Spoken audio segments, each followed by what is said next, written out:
pleased to welcome to the platform Mr. James D. Wolfensohn, President of the World Bank Group, and the Honorable Michael A. Sullivan, Mayor of the City of Cambridge. Mr. Wolfensohn will now give his address.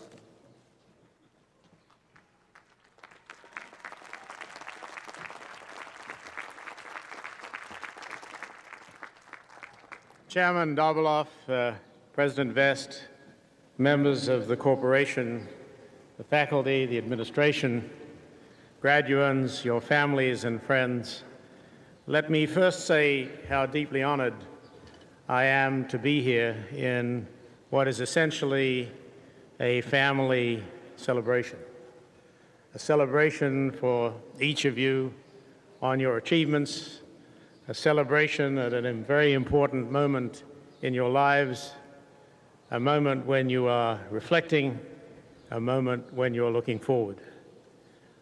I feel deeply honored to be here, particularly as when I came this morning, I recalled with my own personal pleasure my first visit from Australia in the mid-50s, when I came past this wonderful building looking to buy a copy of Paul Samuelson's book on economics to try and help me get through a course a little bit down the road. And this was an occasion for me when I, for the first time, put reality to my expectations and hopes derived in Australia about academic excellence, about opportunity, about a chance to come and work within a great country and in a great community, and to do so with the possibility of developing my own career. This is indeed a great institution, an institution that has enormous achievements in sciences, in social sciences, and achievements which have been marked by many previous commencement speakers and by the world at large. But it's also an institution which is engaged very much not just on its past achievements, but on its future. And we at our institution feel very privileged to have relationships with you, and in particular on what I think may well be the most significant advance that this institution will ever have. The advance in relation to the opening of your courses in the MIT Open Course program, in which we're engaged not just with our African Virtual University, but hopefully as the years progress in making possible the underlying knowledge, experience, and education forces that there are in this university. Let me say that from my point of view, working in the bank, dealing with the issues of development, that this contribution may well be the greatest thing that you've ever done. And I congratulate you and applaud you for the opening of this prospect, not only to this country, but to the world. I have come here this morning, as you might gather, a little bit nervous. Nervous because of the reaction to the World Bank. Nervous because I see being held up grade cards with F on it. I'm particularly nervous about that, I might tell you, because personally I got too many of them when I went through university. And I thought that at this stage my record would be forgotten. And to be reminded of it as I come here today is a cruel blow. So I would ask you, just as a matter of personal dignity, if you'd turn it the other way, it'll allow me at least to recognize that in the last 40 years, I've come some distance. I've come some distance not in terms of academics, but in terms of being able to take some of the values, some of the experience that I learned in this city and have had the opportunity to apply it to a world that has been ever-changing and different. And it's to that that I'd like to address just a few remarks to you this morning. When I came to the United States over 40 years ago, I conceived of the world as a bipolar place, as a place in which there were the rich and the poor, a place in which there was the developing world and the developed world, the North and the South, a world that was divided. I conceived my own career as something that I reviewed in essentially personal terms. I wanted to get a graduate degree.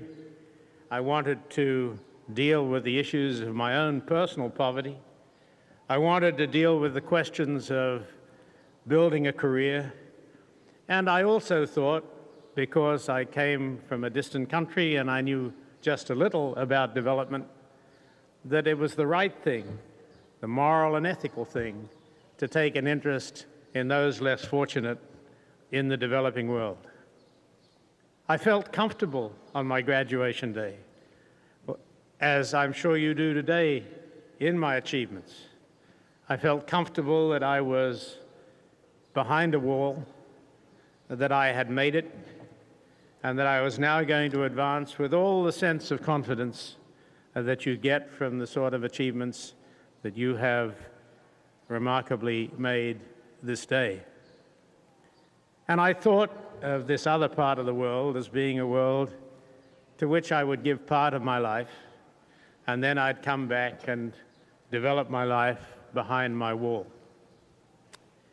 I've learned in the last 7 years that the world is not bipolar and simple, that the sort of thing that many of your students this morning were talking to me about and caused some reaction very often to my own institution, the notion of globalization, the notion of the shrinking of the world, has occurred most significantly in this 40 years since my graduation. And today the world is a different place. For any that thought that you could live behind the wall, September the 11th was a moment when reappraisal had to take place.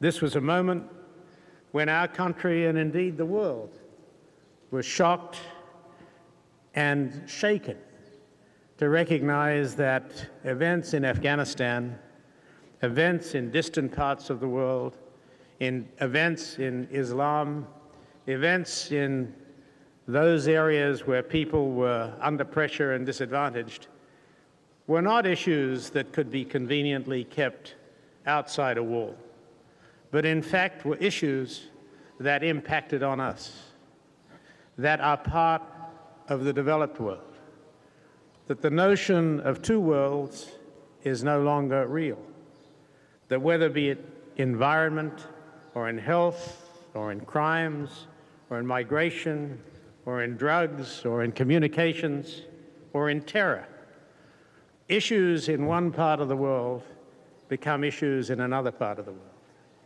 And for my own organization, which focuses so much on the question of poverty, for our organization, the question is, what is it that is the question of equity and social justice in that other part of the world, and how does it affect us in the privileged world? Well, if ever one had doubts, September the 11th, I believe, made us recognize the reality that was there on September the 10th, which is that poverty somewhere is poverty everywhere, that global issues are local issues, that issues of development are issues not just in developing countries, but issues for us. The numbers are compelling. We have a planet of 6 billion people. 5 billion of the people live in developing countries. 3 billion of the people live under $2 a day. And inequity is very clear. I have just come back from a trip to East Timor, Mongolia, China, the Middle East, through Central Asia. Each of these countries is different, but each reflects a sense of inequity, uncertainty, although a burgeoning area of hope for many people. But for all too many, the question of inequity finds its evidence and finds its manifestation in hostility, in reaction, in a sense of abandonment. And that is an issue not just for those countries. It's an issue for us. And as we look forward to the lifespan that you will have of the next 25, 30 years at least, our world becomes a world of 8 billion people. 7 billion people will be in the developing and transition economies 25 to 30 years from now. This is not a static situation. This is a situation where the 5 billion has 20% of the global assets and earnings. And it's not a situation that can continue. It's a situation which is essentially unstable, and it's not a distant issue. And so my message to you today is really a single and simple message. It's a message to say to you that whatever you judge of institutions like the bank or contributions of people of my generation, your challenge is the challenge of planetary equity. Your challenge is the challenge of taking the experience that you have had, of the education that you've had, of the careers that you're seeking to build, and view them not through the lens of a world that exists behind a non-existent wall, but to look at your future as a world in which your aspirations, your dreams are interdependent with those less fortunate wherever they are. It is not an issue you can avoid. It's an issue that you not only can grasp, but to which you have been trained to advance. Let me give you just one minor example drawn from a different institution and try and put in perspective what you've learned. I was in Georgia with a recent graduate in the field of development and agricultural technology. We visited a farmer in a field, and this rather confident young man, getting out of the car, went to the farmer and in pretty good Georgian said to him, "If I can tell you how many sheep are in your field, will you give me one?" And the farmer, in equally good Georgian, responded, "Yes, I'll be glad to." And my young graduate friend looked around and with a quick review said, "There are 873 sheep in your field, and they're healthy." And the farmer said, "That's the most amazing thing I have ever seen.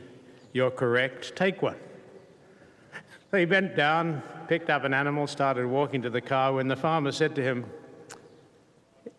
"Sir, if I could tell you which university you went to, would you give it back?" And my colleague said, "Yes." And he said, "Well, you went to Harvard." And he said, "You're right. How did you know?" He said, "Well, you picked up my dog." And my concern, ladies and gentlemen, is that you don't pick up the dog, that you use your education with humility, with openness, with concern, because the issue of poverty, the issue of development, the issue of equity is your issue. You cannot avoid it. It is the issue of peace. And you, all of you here, have been trained to make our world a better place. I have great confidence that you will do that, and I hope that as you go forward, you will give thought not to the World Bank, but to the issue of equity, social justice, poverty, and peace. Thank you so much.